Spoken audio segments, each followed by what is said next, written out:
Florida was supposed to be untouchable, the Sunshine State, where real estate only went up, where investors made fortunes overnight, and where everyone from retirees to billionaires wanted a piece of paradise.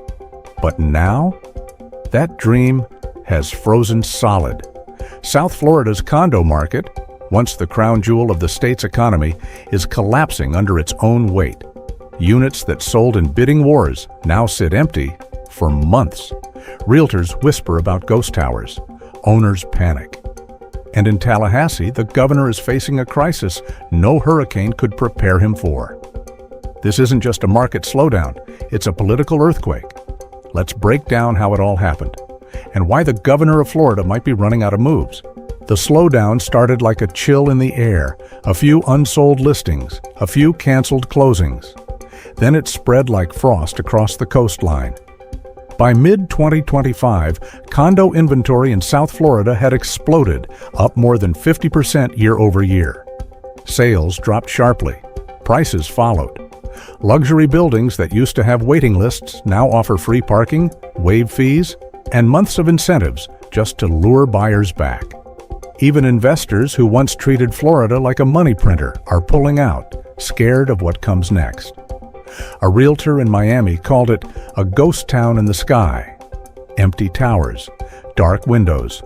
Once vibrant neighborhoods now silent, except for the hum of air conditioners cooling rooms no one lives in. But what caused this freeze? It didn't come from nowhere. It came from a perfect storm years in the making. To understand today's panic, you have to rewind to June 2021, Surfside. A beachfront condo collapsed in the middle of the night, killing 98 people and changing Florida forever. The tragedy revealed years of ignored maintenance and financial mismanagement. In response, lawmakers passed strict new safety and inspection laws requiring older condos to set aside massive cash reserves and undergo costly structural repairs. It made sense on paper, but in practice, it sent shockwaves through Florida's housing market. Buildings that had coasted for decades on low fees suddenly faced multi-million-dollar bills. Condo associations demanded tens of thousands from each owner just to stay compliant. For retirees and middle-class families, it was impossible. Some defaulted, others sold fast. And the flood of panic listings crushed prices across South Florida. What was meant to prevent another Surfside ended up triggering a new kind of collapse. Financial instead of physical. For thousands of Floridians, the numbers don't just look bad, they hurt. Linda and Robert, a retired couple in Broward County, thought they'd found their forever home. Today, their $400,000 condo is worth barely $260,000. Their HOA fees tripled. They can't sell, they can't refinance, they're trapped. Marcos, a small business owner in Miami, got hit with a $90,000 assessment for roof repairs. He called it legalized robbery. But the law says he has to pay or lose the unit. And these aren't isolated stories. They're multiplying every week, every county, every condo tower. The American dream in Florida now comes with a line item: crushing debt. And when enough people start losing faith, it doesn't stay personal. It becomes political. At first, Governor DeSantis dismissed the growing panic as market noise. He said Florida's economy was strong and the real estate market would stabilize. But the numbers told a different story. Home values slipping, tax revenues declining, angry homeowners flooding town halls, begging for help. By mid-year, his office could no longer ignore it. The governor called emergency meetings with lawmakers, banks, and condo boards, trying to find a middle ground between safety and survival. His critics accused him of being reactive, not proactive. They said the crisis had been brewing for years, and his administration only moved when the headlines got ugly. For a leader known for control, the optics were brutal. A man who could face down Washington, now struggling to stop buildings from falling, financially or otherwise. In June 2025, two major bills hit his desk, HB 913 and HB 393. They promised relief for condo owners drowning in costs. The new laws gave associations more time to meet the inspection deadlines, allowed loans and lines of credit for reserves, and created wiggle room in funding requirements. On paper, it sounded like a lifeline, but many Floridians saw it differently. Critics said it was too little, too late, and that easing rules now could open the door for another Surfside-type tragedy. Developers, meanwhile, called it a political stunt. And condo owners? They just wanted stability, not promises. The governor framed it as decisive leadership. Opponents called it damage control. Either way, the pressure was mounting, and the public wanted results, not rhetoric. The freeze isn't stopping at the coast. Central Florida and Tampa are now feeling it too.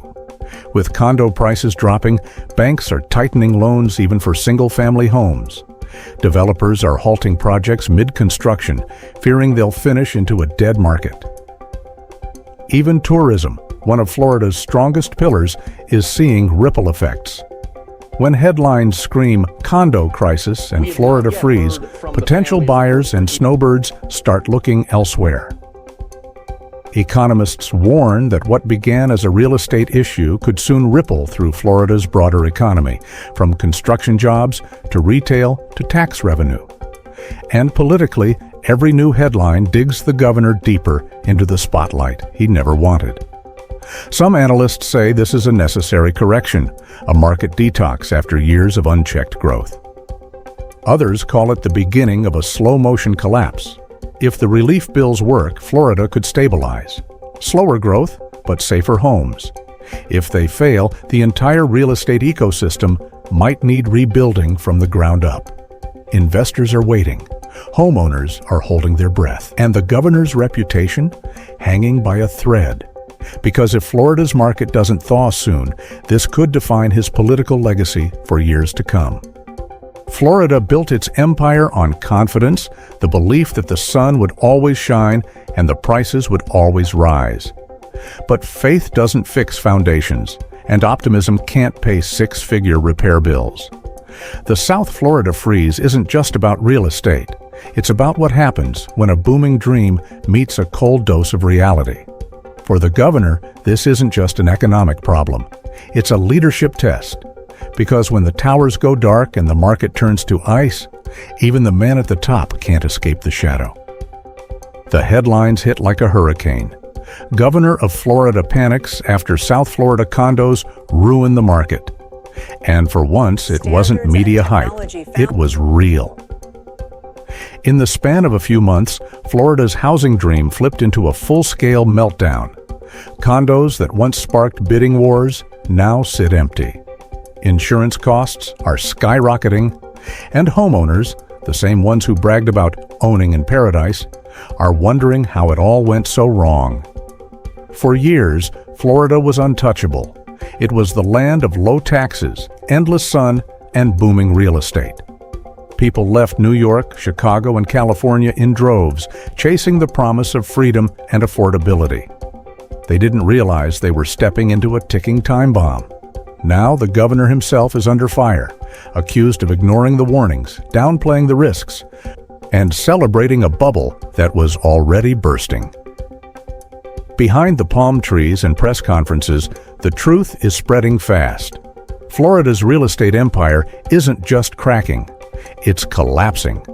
But how did paradise become the nation's biggest cautionary tale? Let's rewind to where it all began.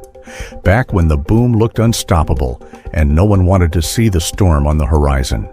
It started like a gold rush dressed in sunshine.